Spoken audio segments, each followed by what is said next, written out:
Have you ever heard of the Million Mask March?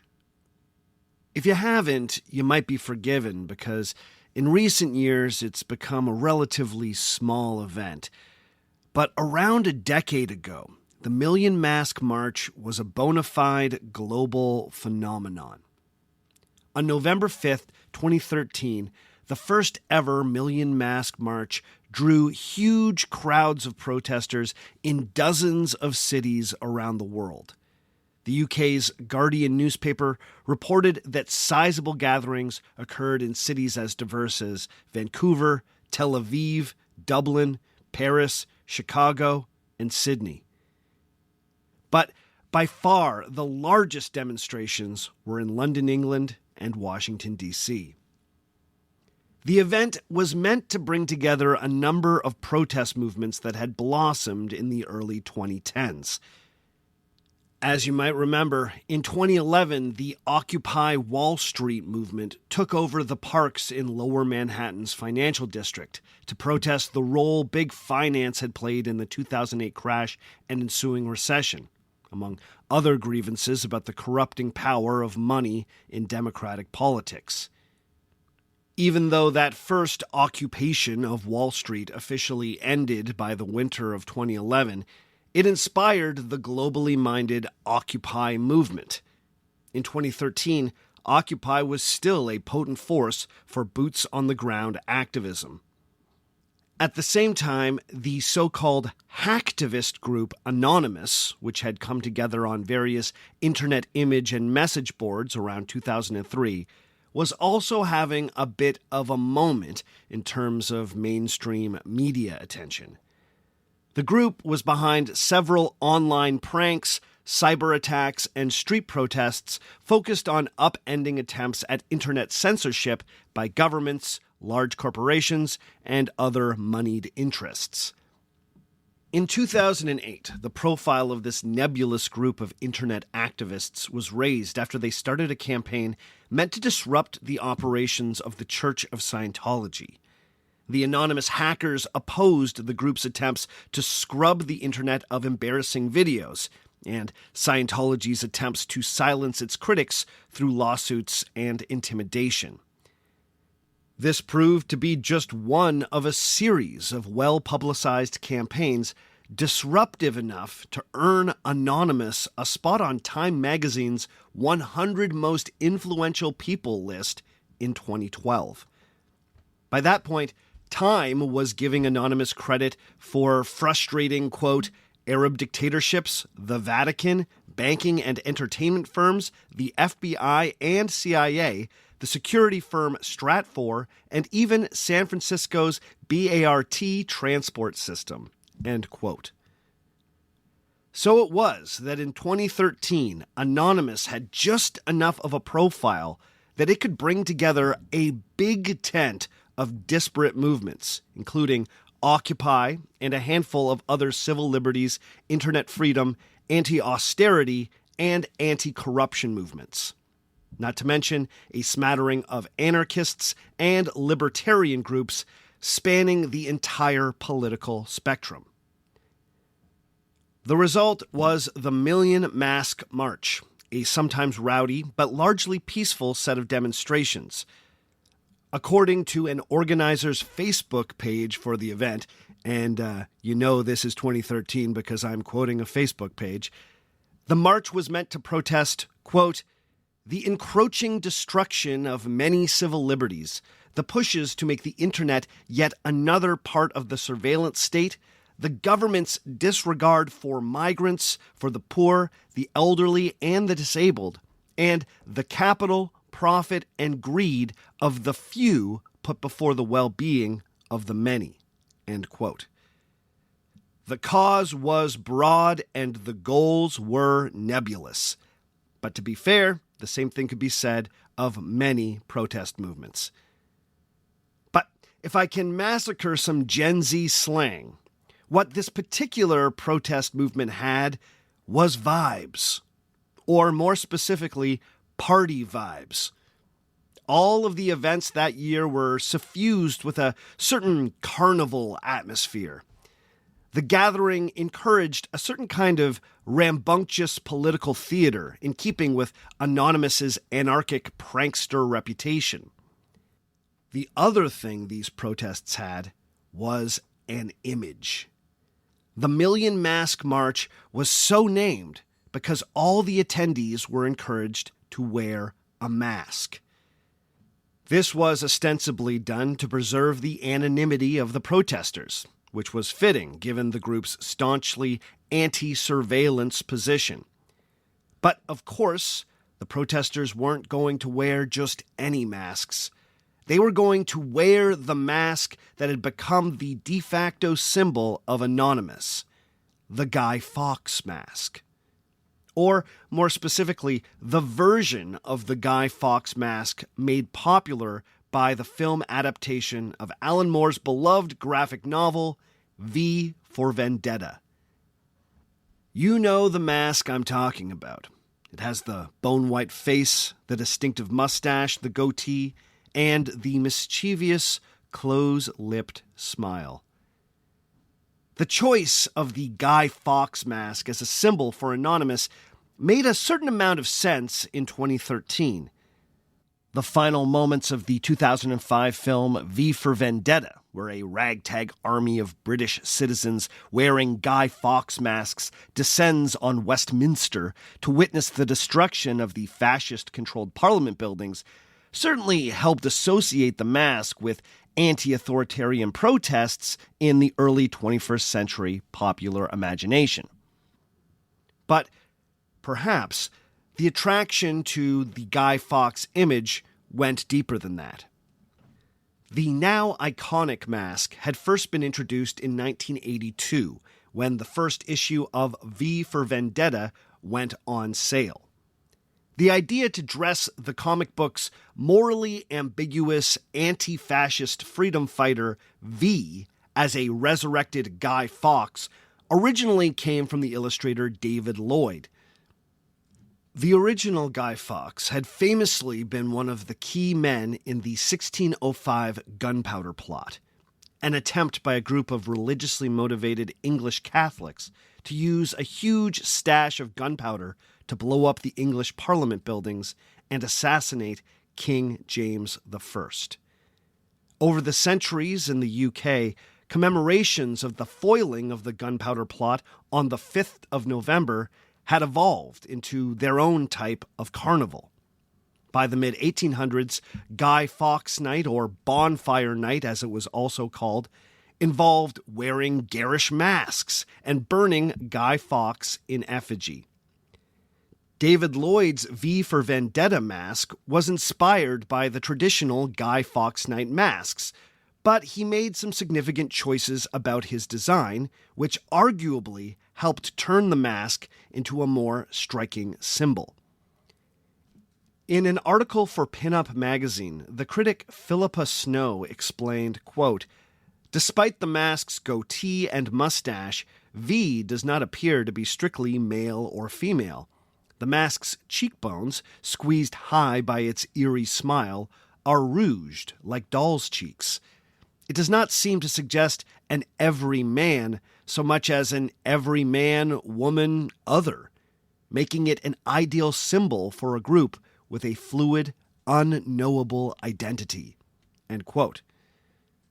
I would also add that there's something about the mask's impish smile that seems to fit perfectly with internet-based political activism, steeped as it is in irony, meme culture, and the plausible deniability of a joke. In many ways, the Guy Fawkes symbol has become completely unmoored from its own history, and arguably the V for Vendetta source material.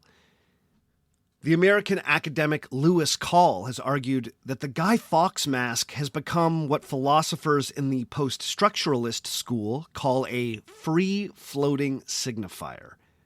This is, quote, when a particular word or symbol is not fixed to a particular content, but is mobile and can produce different meanings, end quote. The mask is a symbol that can literally mean anything. Or, as he puts it, quote, it never signifies the same way twice, end quote. In many ways, the Million Mask March is a perfect example of how malleable the Guy Fawkes mask can be as a symbol. On another Facebook page quoted by The Guardian, the march was described as, quote, a call for Anonymous, WikiLeaks, the Pirate Party, Occupy, and the Oath Keepers to defend humanity, end quote. Now, I said earlier that the Million Mask March was a big tent, politically speaking, but it truly does not get any bigger than listing Occupy beside the Oath Keepers. For those not familiar, the Oath Keepers are a notorious fascist militia group. A group of 6 Oath Keepers, including their founder, were eventually found guilty of sedition as a result of their actions during the events of January 6th, 2021. Now, it's unclear if the extreme right-wing Oath Keepers were in fact marching alongside the largely left-leaning crowds at the first Million Mask March. But the fact that the Guy Fawkes mask seemed an appropriate symbol for all the groups present speaks volumes.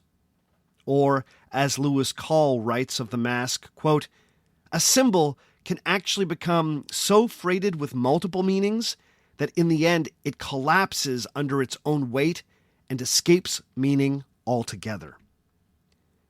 The question I'm interested in is, how did we get here? The anonymous mask may have escaped meaning, but it started its life as the representation of a real historical figure. How does Guy Fawkes, the man, figure into his 21st century role as a weirdly malleable symbol? Does the modern Guy Fawkes mask have anything to do with the historical Guy Fawkes?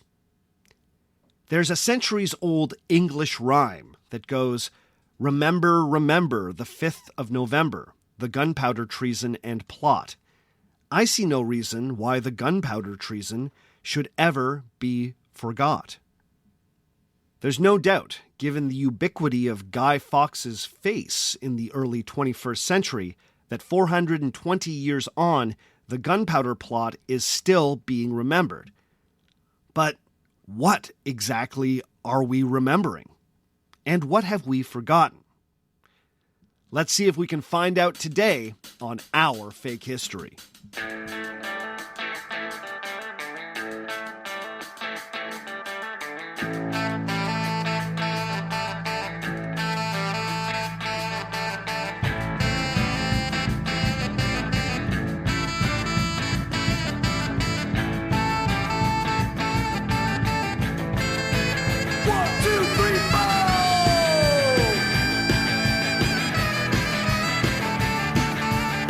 Episode number 213. Have we misremembered the Gunpowder Plot? Part 1. Hello and welcome to Our Fake History. My name is Sebastian Major, and this is the podcast where we explore historical myths and try to determine what's fact, what's fiction, and what is such a good story it simply must be told. Before we get going this week, I just want to remind everyone listening that an ad-free version of this podcast is available through Patreon. Just head to patreon.com/ourfakehistory and start supporting at $5 or more every month to get access to an ad-free feed and a long list of patrons-only extra episodes. Speaking of which, the polls are now open to start voting on the next exclusive extra episode. The candidates that you can vote for are Mulan, India's Thuggee Cult, the Bronze Age Collapse, Gonzalo Guerrero, Spanish sailor or Mayan warrior, and the Merovingians. Whichever topic gets the most votes will be transformed into a special episode just for my patrons. I am honor-bound to respect the will of the people on this one. So shout out to my American friends. If you want to vote on something kind of low stakes, how about you get in on this? Patrons supporting at all levels get access to this episode. So if you want to vote for your favorite, then please head to patreon.com/OurFakeHistory and start supporting at whatever level works for you. This week, we are starting a new series where we will explore the evolving historical understanding of England's 1605 Gunpowder Plot and its most enduring symbol, Guy Fawkes. Now, I think it's easy to argue that in the 21st century, Guy Fawkes, the symbol, has very little in common with Guy Fawkes, the 17th century plotter. I can't help but agree with Lewis Call, who, as I quoted earlier, has said that the Guy Fawkes mask has become so freighted with multiple meanings that it's collapsed under its own weight and has escaped meaning altogether. When you Google Guy Fawkes mask for sale, you will see it called a hacker mask or the anonymous mask, just as often as you will see it named after the 17th century bomber. In one sense, this is a classic example of fake history, a historical figure misremembered and transformed into a myth. But in another way, this is an example of a historical figure almost becoming ahistorical. The quote-unquote truth about Guy Fawkes scarcely matters now when it comes to how people perceive his stylized image. The only other symbol that comes to mind that's meaning has been so thoroughly transformed in the modern era is the swastika. I could tell you all day long about the ancient origins of the swastika, or what it symbolizes in Hindu or Buddhist religion, or how the Navajo people used the symbol in ritual as the whirling log. But even if you're given all that historical and cultural context, when you see a swastika, you're going to think about the Nazis before you think about anything else. If you notice a swastika scrawled as graffiti somewhere, no amount of historical context will make you think, I wonder if that's meant to represent the Navajo whirling log. With all exceptions made for Hindu and Buddhist communities in South Asia, the Nazi use of the swastika transformed it into a symbol of hate, and it doesn't look like it will ever come back from that. The face of Guy Fawkes has gone through a similar transformation. However, the meaning of the image has remained considerably more ambiguous. Is the Guy Fawkes mask a menacing image or a symbol of hope? Is its wearer a violent, anti-democratic militiaman, or a peaceful campaigner opposed to government austerity, and a champion of freedom of expression and equity for marginalized people? Both? Neither? That and more? What I want to argue over the course of this series is that Guy Fawkes' current status as a morally and politically ambiguous symbol, vaguely associated with an anti-authoritarian impulse, is, in fact, weirdly appropriate.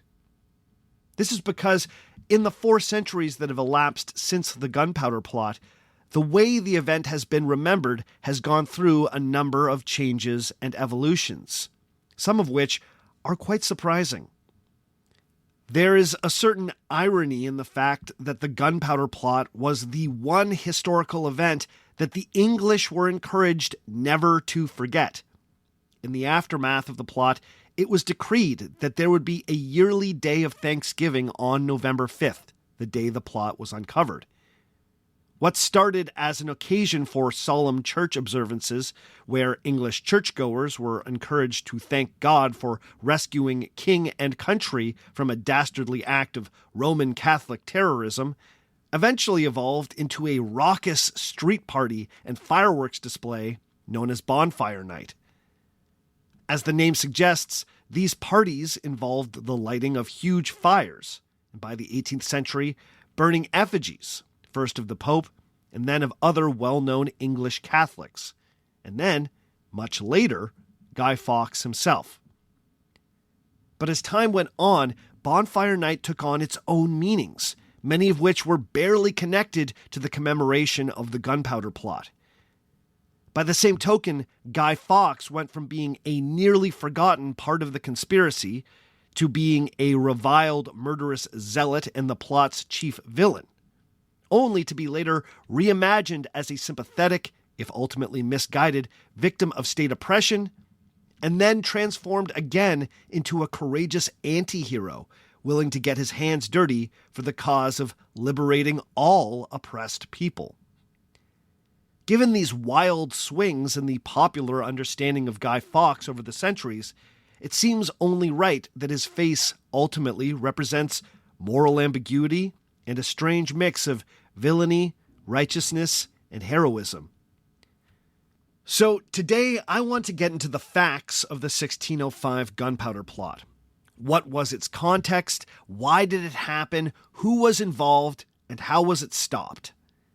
This will hopefully give us a good grounding in the event that has inspired so many diverse waves of remembrance. Then, in the next part of the series, I want to explore how the meaning of the Gunpowder Plot was shaped in its aftermath. We'll examine how the commemoration of the Gunpowder Plot shifted and changed over the centuries, along with the image of Guy Fawkes. But let's start by heading back to England in the early 1600s to explore the context for why a group of conspirators wanted to blow up Parliament in the first place.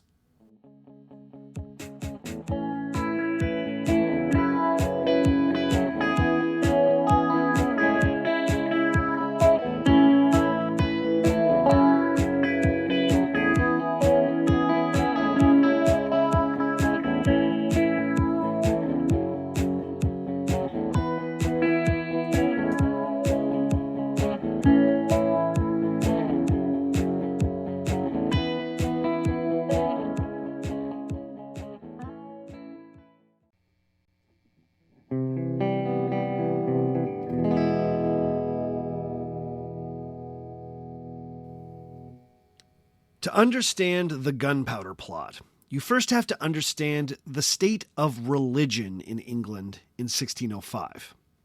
Now, whenever I explore a topic that has to do with 16th or 17th century Europe, I find myself having to recap the massive world-changing event that was the Protestant Reformation. In fact, just a few months ago, when we looked at the story of the Spanish Armada, I spent a good chunk of the first episode of that series explaining how the unfolding conflict between Roman Catholics and the various Protestant denominations played out in the English context.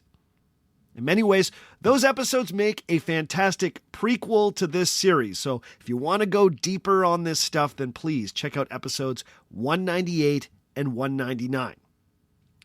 But what you need to know is that by the turn of the 17th century, Europe was 80 years from the monk Martin Luther's famous criticisms of the mainstream Western Christian church. The emergent strains of Protestant Christianity that had come in his wake were, by now, firmly established in many parts of Europe. As the 1500s became the 1600s, the conflict between these Christian groups was becoming increasingly violent, and England was no exception. Now, of course, England had had its own unique experience of the Reformation. King Henry VIII famously moved to make himself, and by extension all future English monarchs, the supreme head of the Church of England in 1534. Henry's move broke England away from Rome and the influence of the papacy, but it remained an open question for well over a century just how theologically Protestant this new Church of England was going to be. The various English monarchs that followed Henry ended up answering that question in quite different ways. This meant that if you were an English person who remained a practicing Roman Catholic through all of this, your existence in your home country could go from being fairly normal to incredibly dangerous, depending on the temperament of the monarch and the religious politics of any given moment. English Catholics were sometimes tolerated, but were often persecuted. Now, occasionally, such as during the reign of Queen Mary Tudor, they were empowered to do a little persecuting of their own, but that would prove to be a bit of a historical exception. During the reign of Queen Elizabeth I, England's Catholic minority lived through a particularly difficult period. Elizabeth was a staunch Protestant whose feelings towards her Catholic subjects were never particularly warm. Her approach to English Catholics slid on a scale that went from cautiously tolerant on the low end to violently hostile on the high end. It's been pointed out by many historians that Elizabeth's hostility towards her Catholic subjects always tended to be more political than theological. Evidence shows that Elizabeth was actually fairly open-minded when it came to debates about the nature of God. She was more concerned about Catholics in England as a potentially insurgent political force. During her reign, there were a number of plots orchestrated by Catholic nobles to depose the Queen, such as the so-called Rising in the North that had attempted to install the Catholic Mary Queen of Scots on the English throne. There was also the Babington Plot, a Catholic attempt to poison Queen Elizabeth and free the imprisoned Mary, and once again, make her queen. The foiling of both of these coup attempts were followed by the Crown tightening the screws on all of England's Catholics, not to mention the ultimate execution of Mary, Queen of Scots. Now, I can't help but perceive a dark chicken and egg effect with these rounds of persecution. Elizabeth, or sometimes her zealous underlings, harsh treatment of Catholics tended to inspire plots, and those plots in turn inspired more harsh treatment, and on and on. What came first, the chicken or the egg? In 1588, when England found itself threatened by the Spanish Armada, persecution of Catholics became more intense. Philip II of Spain was, after all, framing his attempted invasion of England as a liberation of English Catholics. Now, as we discussed in the Spanish Armada series, this was just rhetoric, as Philip probably had no real intention of occupying England for any extended period. But still, the rhetoric had an effect. Many English Protestants became increasingly paranoid of a Roman Catholic fifth column in the country, secretly working to aid a Spanish invasion. This paranoia about an enemy within was accompanied by more laws meant to make Roman Catholic existence in England as difficult as possible. So, when we are talking about the persecution of Catholics in England, what are we talking about?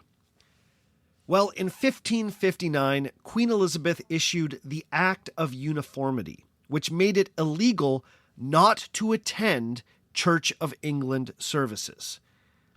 Roman Catholic masses had been forbidden in England for years, although many continued to happen in secret or in private chapels. The most obvious way that an English person demonstrated their Catholicism at the time was by conspicuously not attending Church of England services, or recusing oneself. As a result, these folks became known as the recusants. The Act of Uniformity created a financial penalty for being a recusant. If you didn't attend a Church of England service, you could be fined 1 shilling a week. As Elizabeth's reign progressed and the cycle of plots, crackdowns, and threats from foreign Catholic monarchies became more intense, so too did the laws targeting Catholics. In 1581, the fine went from being an annoying but manageable 1 shilling a week to an enormous £20 a month. Now, converting 16th century money is a famously imprecise thing, but £20 would be the equivalent of a few £1,000 or a few $1,000 today. It would be financially crippling for anyone but the very wealthy. Further, anyone who helped someone convert to Catholicism, or even just talked to someone about converting, could be found guilty of treason and put to death. In the lead up to the crisis with the Spanish Armada, harboring Catholic priests in England, and especially Jesuits, also became punishable by death. Now, the thing with all 16th century law is that it was applied unevenly and with varying degrees of efficiency. If you were an English Catholic who happened to live in a part of England where many of the officials were sympathetic or were maybe secretly Catholic themselves, you might never be harassed. However, if you lived in a place where the local sheriff or nobleman was a hardline Puritan, then you might be shaken down quite regularly, or were at higher risk of being imprisoned or tried for treason. So, when Elizabeth died in 1603, there was some hope among English Catholics that things might change. The man who would be succeeding Elizabeth as ruler of England was James VI of Scotland, the son of Elizabeth's old rival, and the secret hope of many English Catholics, Mary, Queen of Scots. Now, given that James would eventually be the target of the Gunpowder Plot, I think it's worth taking a minute to get to know him. Why did this king inspire such a potentially catastrophic act of political violence? Well, when he first became the King of England, that was certainly not a foregone conclusion. Despite years of hand-wringing over the succession of the childless Elizabeth, the ascension of James was exceptionally smooth. At first, anyway. James was just about to be 37 years old when he took the English crown, and by that point, he had already been King of Scotland for literally his entire life. Various political machinations had put him on the throne of Scotland as an 18-month-old toddler. This meant that a regency controlled Scotland until the king came of age. He finally established complete control over his government in 1583, which meant that by the time he became King of England, he had been governing Scotland for a solid 20 years.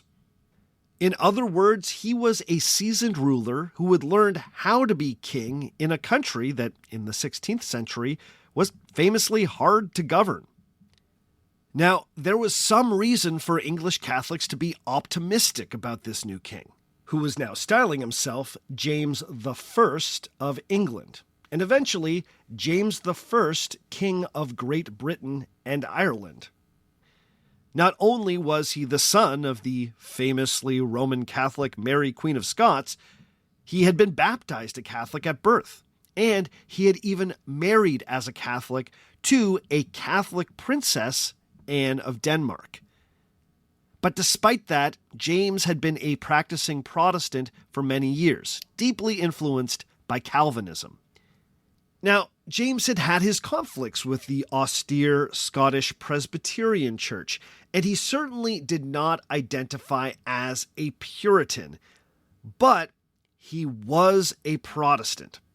If he had not been a Protestant, then it's unlikely that he would have become the King of England in 1603. Still, there was a feeling that given that James had been steeped in Catholicism from a young age, he could be relied on to be more tolerant towards English Catholics.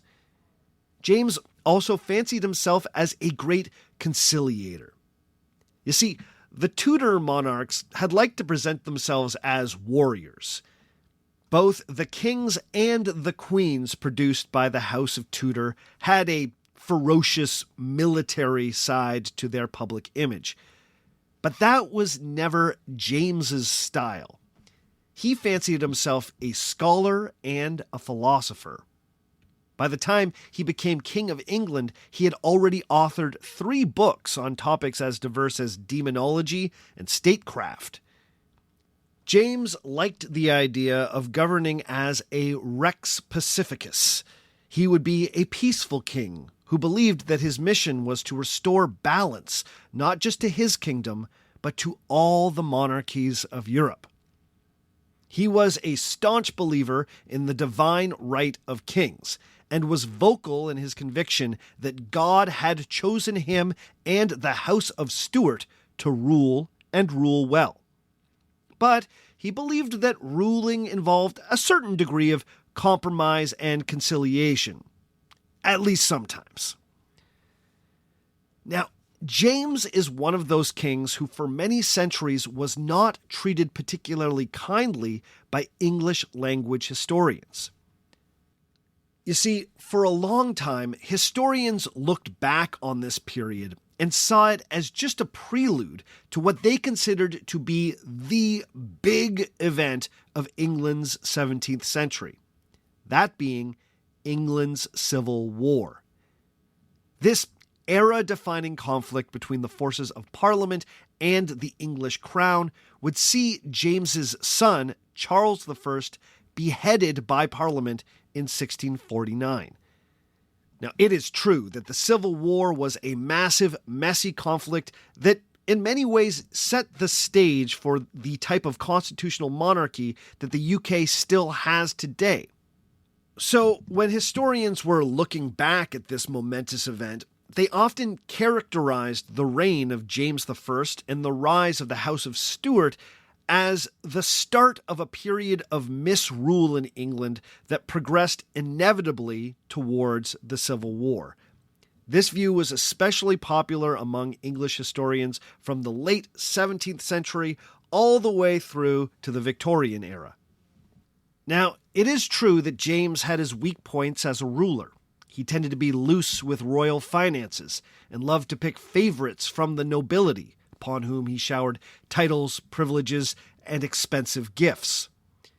Managing the English Parliament also required a certain touch, which James did not always possess. He got a reputation for pedantically lecturing the House about his divine right to rule. Through no fault of his own, James was also born with, let's say, an unusual physicality. Many of his contemporaries commented on his spindly legs, his large frame, his strange way of walking. No one failed to mention the size of his head. He had a big head. His tongue may have also been unusually large, which caused him to lisp. The poor guy also had a stutter. This, paired with the fact that he had a pronounced Scottish accent, did nothing to help him with the skeptical English parliamentarians. The English of the early 17th century were not shy when it came to expressing their prejudices about Scottish people. They slandered them as backwards and nearly barbarous.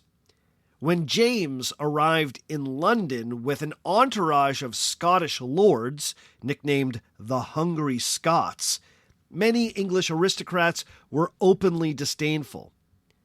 So, James was a Scottish guy with a lisp and a stutter who liked giving long speeches about how he was God's chosen on earth and was better than the mere mortals in Parliament. You could see how that might not always go over so well. However, in recent decades, there's been a reappraisal of James by historians. Expert David Buchholz has pointed out that now most historians of the period no longer accept the old conceit that James I made the English Civil War inevitable. A lot of things needed to break in just the right way for that event to take place. Laying it all at James's feet disregards all the other factors that make a massive event like a war or the execution of a king possible. It's also been argued by the historian Pauline Cook that James had many merits as a ruler and remained reasonably popular right up until his death. He deftly negotiated a face-saving end to the expensive and increasingly unwinnable war with Spain. While James was sometimes clumsy with the English Parliament, he had been incredibly skillful at managing the politics of Scotland, which at the time was not easy. David Buchholz has even suggested that James may have been the best Scottish king of the 16th century. When James first entered London to be crowned King of England, he was greeted by cheering crowds. Among those revelers, no doubt, were some English Catholics who hoped that James might dial back some of the more oppressive religious policies of his predecessor.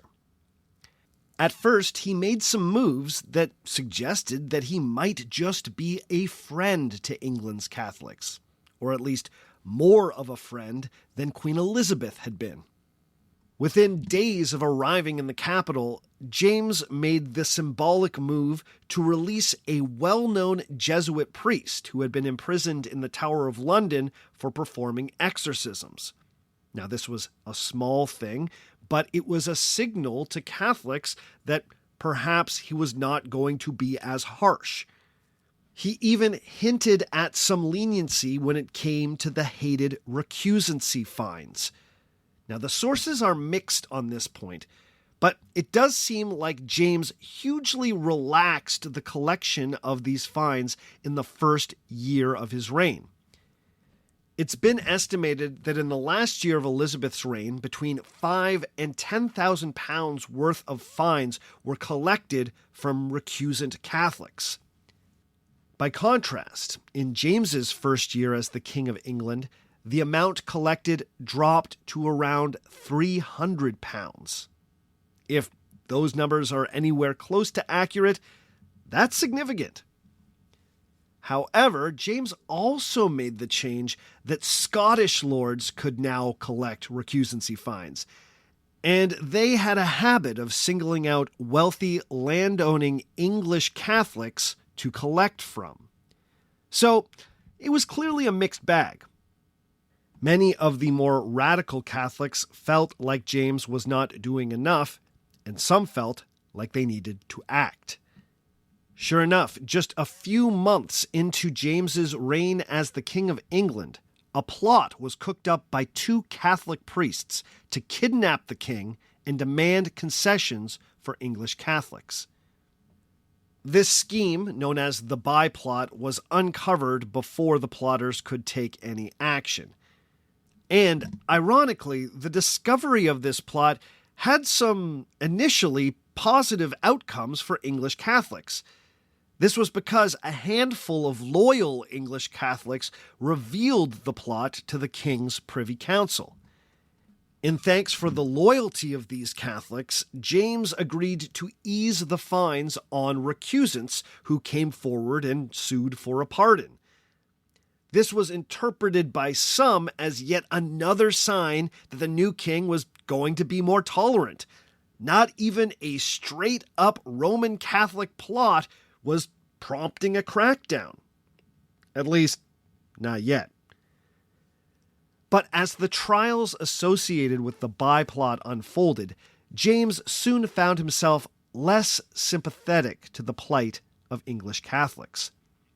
He was also facing pressure from the Puritans, the hardcore Calvinist wing of English Protestantism. The Puritans wanted the king to show zero tolerance for anything that they considered popish religion in England.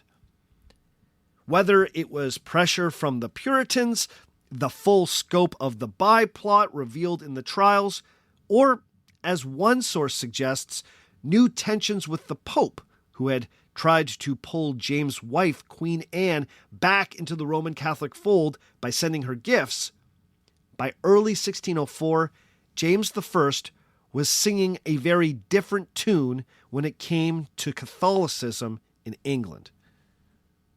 In February of that year, James issued a proclamation giving all Catholic clergy a month to leave the country, after which time they could be arrested. This was then followed in April by the introduction of a bill in English Parliament that would classify all English Roman Catholics as excommunicates. In other words, there would be no coming and going from the Church of England. If you were a recusant, you were banned, and you had to work very hard to get yourself unbanned. So, just a year into the reign of James I, any hopes that things might get better for English Catholics had been dashed. On top of that, the war with Spain was now over. So Catholics couldn't even hold out hope that they would be delivered by a fleet of Spanish warships. The hardliners started to believe that if things were going to change, they were going to have to do something dramatic. And that something was blow up Parliament. So let's pause there, and when we come back, we'll get into the details of the Gunpowder Plot.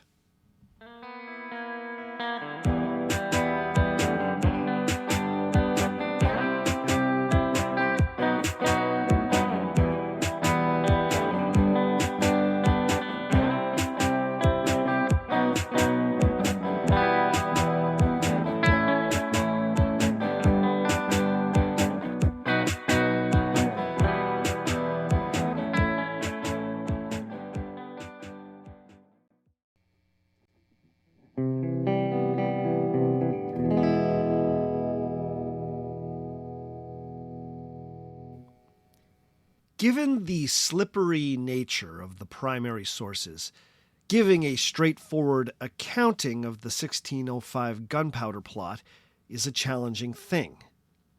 As historian James Sharp has pointed out, quote, "The main sources are all, inevitably perhaps, biased. There was the government version promulgated immediately after the plot's discovery, 2 contemporary Catholic accounts written by priests, which are well informed but obviously slanted in a particular direction, and the confessions of the plotters themselves, some of them extracted after torture, or at least acute psychological pressure, can be skewed in hopes of protecting friends or family." End quote.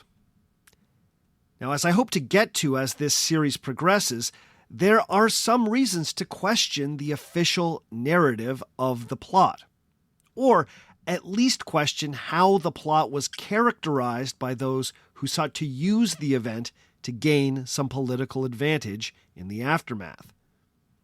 But with all that said, there are some basic facts about the Gunpowder Plot that are generally agreed on by most historians.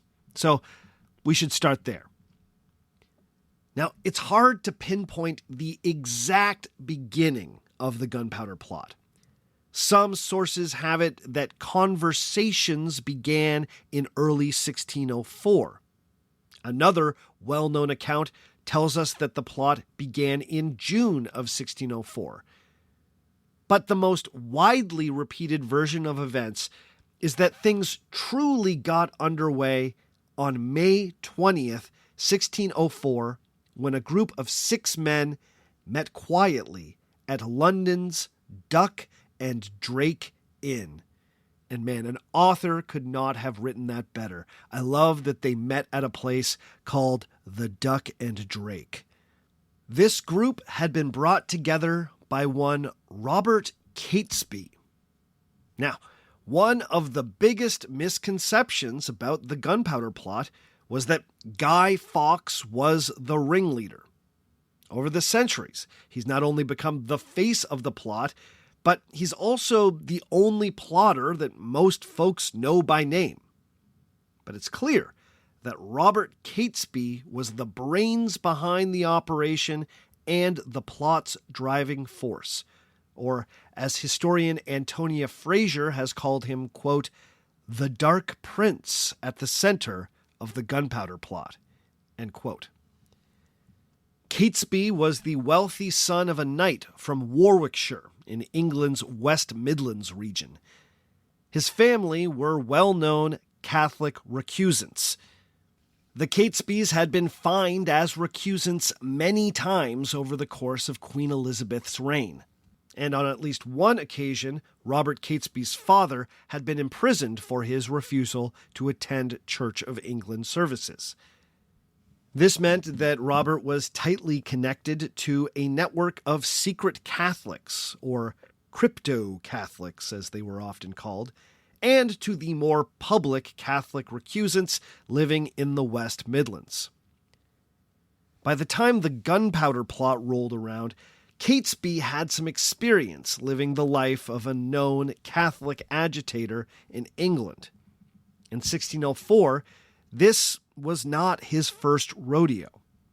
Just a few years earlier, in 1601, Catesby had been implicated in a plot to overthrow Queen Elizabeth, known as the Essex Rebellion. While that plot hadn't been explicitly religious, it had attracted many Catholic nobles who had hoped that a toppled Elizabeth might be replaced with a Catholic monarch. When that plot failed, Catesby was imprisoned, but managed to get himself released after some friends helped him pay a hefty fine. Now, Robert Catesby had a reputation for being dashing, handsome, athletic, and hugely charismatic. One contemporary would describe him like this, quote, "His countenance was exceedingly noble and expressive. His conversation and manners were attractive and imposing, and that by the dignity of his character, he exercised an irresistible influence over the minds of those associated with him." End quote. He was the roguishly charming guy who could talk you into making bad decisions. Ladies and gentlemen, at the risk of embarrassing myself, Catesby had what the kids call Rizz. He could rizz them up. He was a rizzler. This helps explain how Catesby was able to cobble together the early group of conspirators. Now, the other 5 men who met at the Duck and Drake that day were Thomas Percy, John Wright, Thomas Winter, and Guido Fawkes. Yes, you heard me correctly. Guido. Believe it or not, at the time of the Gunpowder Plot, Guy Fawkes was not even calling himself Guy Fawkes. He was Guido. Fawkes had been born in Yorkshire and was likely raised as a Protestant during his early years. However, after his father died and his mother remarried a recusant, Guy was encouraged by his stepfather to convert to Catholicism. This he did with noted zeal. As a young man, he became such an ardent Roman Catholic that in 1591 he sold off his possessions and traveled to the Netherlands to fight with the Army of Flanders. Now, those of you who listened to the Spanish Armada episodes might remember that the Army of Flanders was the Catholic Habsburg force that was fighting against the Dutch rebels on the continent. The Army of Flanders was the army that was supposed to invade England had the Spanish Armada been successful. It's hard to overstate just how scandalous and frankly treasonous it was for an Englishman to join the Army of Flanders in the late 1600s. Now, some of you might remember that one American who was found fighting for the Taliban in Afghanistan after the invasion in 2001. Now, I'm not trying to equate the Army of Flanders with the Taliban, but Fawkes's choice to fight for them would have been perceived in a similar way by English Protestants at the time. Our sources tell us that he distinguished himself as both a soldier and a particularly godly Catholic while fighting in the Netherlands. Importantly, while with the Army of Flanders, he got familiar with gunpowder and battlefield explosives. Fawkes eventually achieved enough of a profile within the Army of Flanders that he felt like he had enough clout to make a trip to Spain in hopes of getting King Philip III to support a Catholic rising in England. It was around that time in 1603 that Fawkes started using the Italian version of his name, Guido, presumably to shore up his Roman Catholic bona fides when petitioning the King of Spain. Now, Philip III politely declined Fawkes' request, so he returned to the Netherlands. But by 1604, he was persuaded by Thomas Winter, who you might remember was one of those other early conspirators at the Duck and Drake, to return to England and meet with Robert Catesby. Catesby, he was told, could use a man with his particular expertise. So, Guy Fawkes was not the ringleader of the Gunpowder Plot. He was the demolitions expert, and ultimately, the triggerman. Fawkes did not come up with this plot, but he would be the guy in charge of lighting the fuse. Now, the story goes that most of the broad strokes of the Gunpowder Plot were all sketched out in that first meeting at the Duck and Drake, although that seems a little unlikely given the timeline of events. But still, we're told that Catesby argued that night that they needed to strike not only at the king but also at Parliament, since so many of the anti-Catholic measures had come as acts of Parliament. The plan was to wait until the opening of Parliament in 1605. Now, at first, they didn't know exactly when that date would be, and sure enough, the date ended up being changed a number of times because of various political reasons. The attempted attack would eventually fall on November 5th of that year. It was important that they struck during the opening of Parliament because the king and virtually everyone else in government would be present that day in the House of Lords for the proceedings. The plotters' job was to blow them all up with a huge amount of gunpowder. In the lead-up to this, Robert Catesby would use his connections among the Catholics in the West Midlands to foment a rebellion. When the Parliament buildings exploded, these rebels would hopefully be inspired to rise up en masse.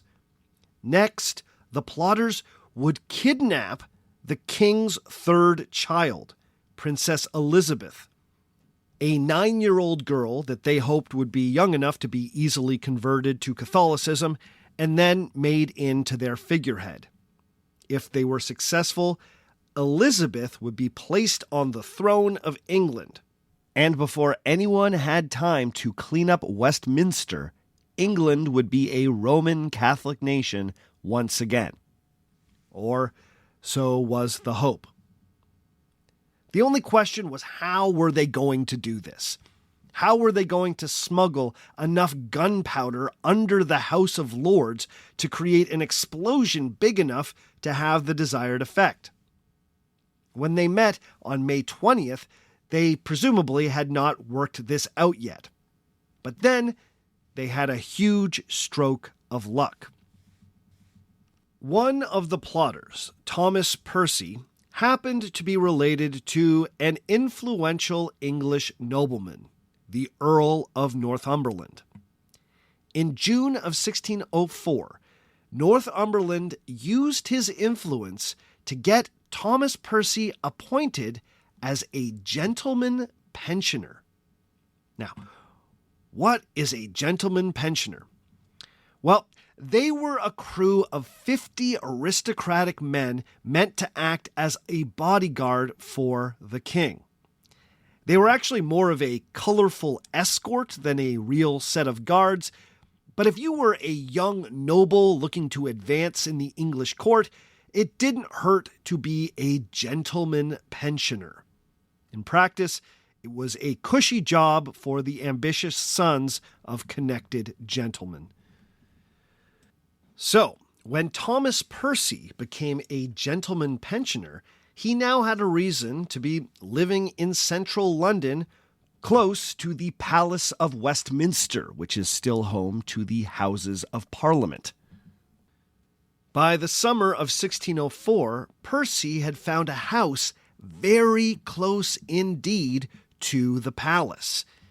He rented a small dwelling in the Westminster precinct, just steps away from the House of Lords. The home also had easy access to the Thames River. This meant that gunpowder could be brought across the river at night and hidden at Thomas Percy's rented apartment. Now, at one point, the plan was for the plotters to dig a tunnel that would lead from the rented house directly underneath the House of Lords. They may have even started to dig this tunnel. But in March of 1605, this all proved unnecessary when Thomas Percy obtained the lease to a storeroom that just happened to be owned by his Westminster landlord. This storeroom was perfectly positioned directly under the ground floor of the House of Lords. If enough gunpowder could be ignited in that storeroom, then there was little chance that the Houses of Parliament or anyone inside would survive the blast.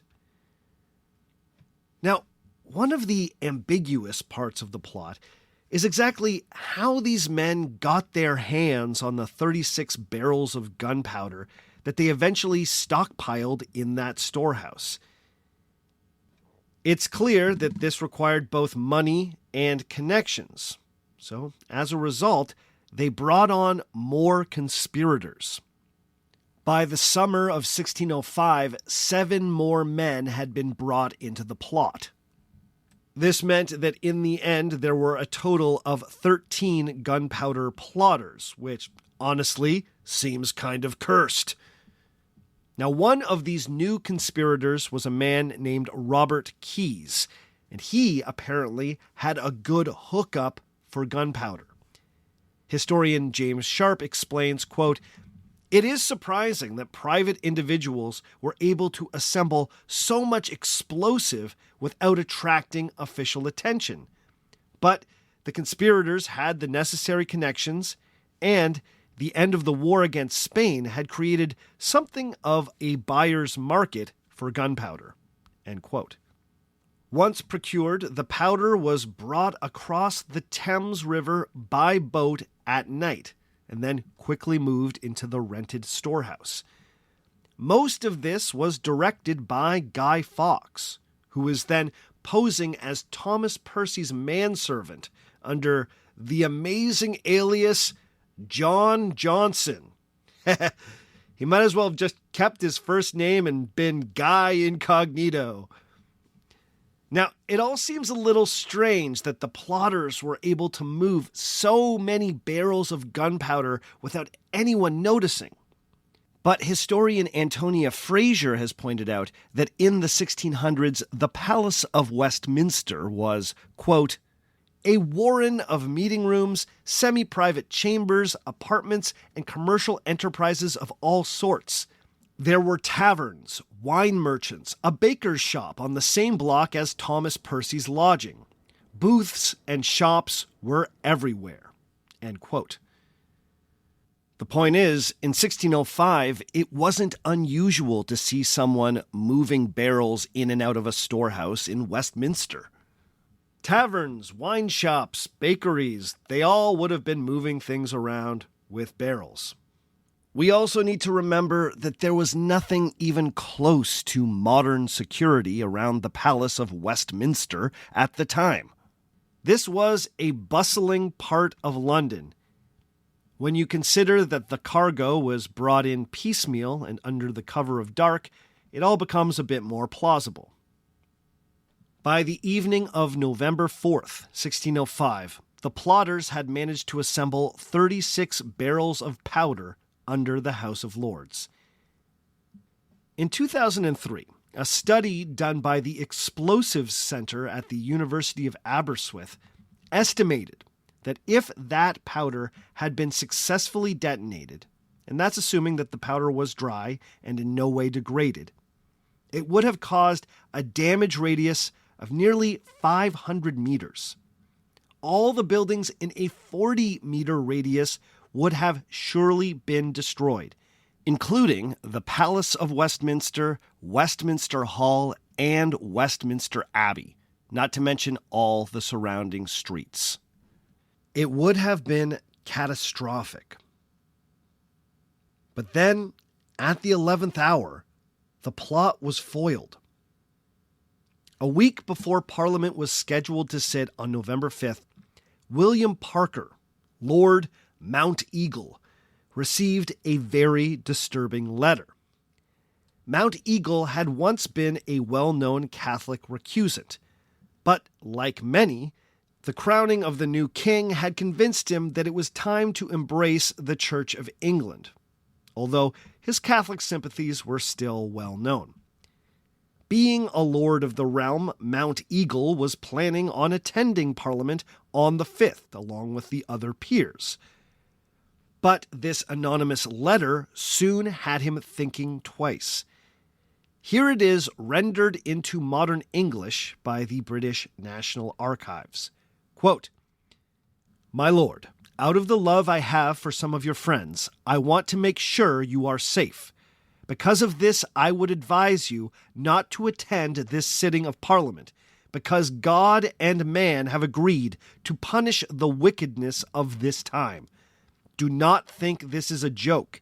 Go to your estate in the country where you will be safe, because although there is no sign of any problem yet, this Parliament will receive a terrible blow, but they will not see who it is that hurts them.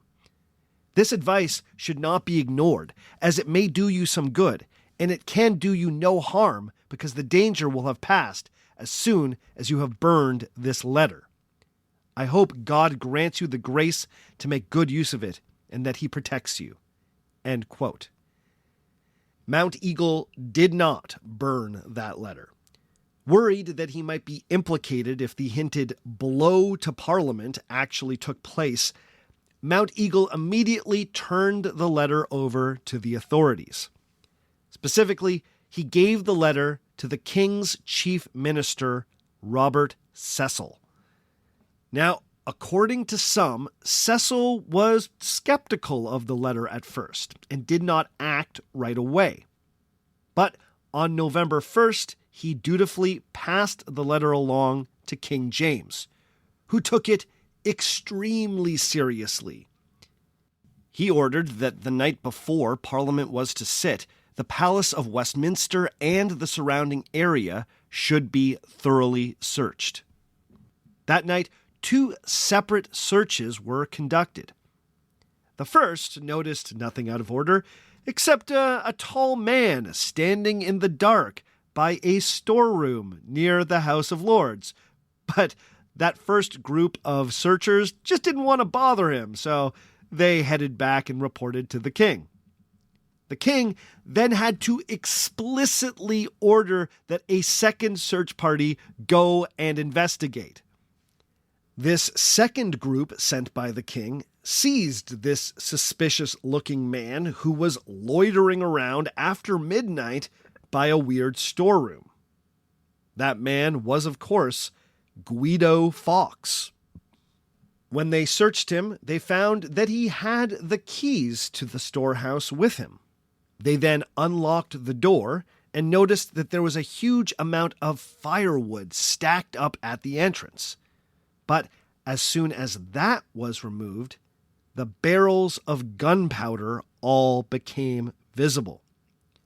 Fawkes was then searched more thoroughly, and on him were found 3 long fuses, or matches, as they were known at the time. These were meant to ignite the gunpowder. The jig was up. The next step was to interrogate the foiled triggerman. His confession, which was procured after a brutal session of torture, eventually revealed the full scope of the plot. Within a week, all the other conspirators were dead, captured, or in the wind. The destruction of Westminster had just been narrowly averted. The next step was to start telling the story of the Gunpowder Plot. It was a story that would be first told at trial, and then again and again, year after year, as the English dutifully remembered the 5th of November. However, the story of the Gunpowder Plot would not remain static. Not only would interpretations of the event change radically as the years went by, some would eventually come to question the basic facts of the case. For some, the story of the 5th of November just didn't add up. Was it possible that the Gunpowder Plot was an inside job? Okay, that's all for this week. Join us again in 2 weeks' time when we will continue our look at Guy Fawkes and the Gunpowder Plot. Before we go this week, I just want to say, if you want to support this podcast for free, do me a favor right now. Go into whatever app you are using to listen to this podcast and turn on automatic downloads. That will really help. That just gives the podcast a little bit of a boost. If right when it comes out, it automatically goes to all of the people who are subscribed. If you're not getting automatic downloads, turn them on. It will help. Now, as always, I also have a number of shout-outs I need to give before we sign off. Big ups to Greg Loddin, to Scott Olerenshaw, to Cricket M, to Mindy Williams, to Will Kyletick, to Alina, to Foxy Moron. You know what? Foxy Moron is actually not supporting at $5, but I like that name so much that I'm going to say Foxy Moron. To Chris Halverson, to Ducko Dad, to Christopher Wallace Mayflower Toppenbaum, to Goat McGee, to Miriam Aurora Hammerin Penderson, or Pedersen. Man, big names this time out. Big ups to. I see what you did there. To Matej Krishchik, to Alex Haas, to Sarah Del Colo, to Stephen Dietrich, to Renee T. Poschel Miller, to Kelly Corey, to Taylor, to Matthew Annan, and to Ronak Sethi. All of these people have decided to pledge at $5 or more every month on Patreon. So you know what that means. They are beautiful human beings. It's a great time to get in on this Patreon thing. We are voting on the next patrons-only episode. So go to patreon.com/OurFakeHistory if you want to get in on it. If you want to get in touch, please send me an email at ourfakehistory@gmail.com. Hit me up on Facebook, facebook.com/OurFakeHistory. Find me on Twitter X at OurFakeHistory. Find me on Instagram at OurFakeHistory. Find me on TikTok at OurFakeHistory. And please go to the YouTube channel and like and subscribe to our videos there. As always, the theme music comes to us from Dirty Church. Check out more from Dirty Church at dirtychurch.bandcamp.com. All the other music you heard on the show today was written and recorded by me. My name is Sebastian Major, and remember, just because it didn't happen doesn't mean it isn't real.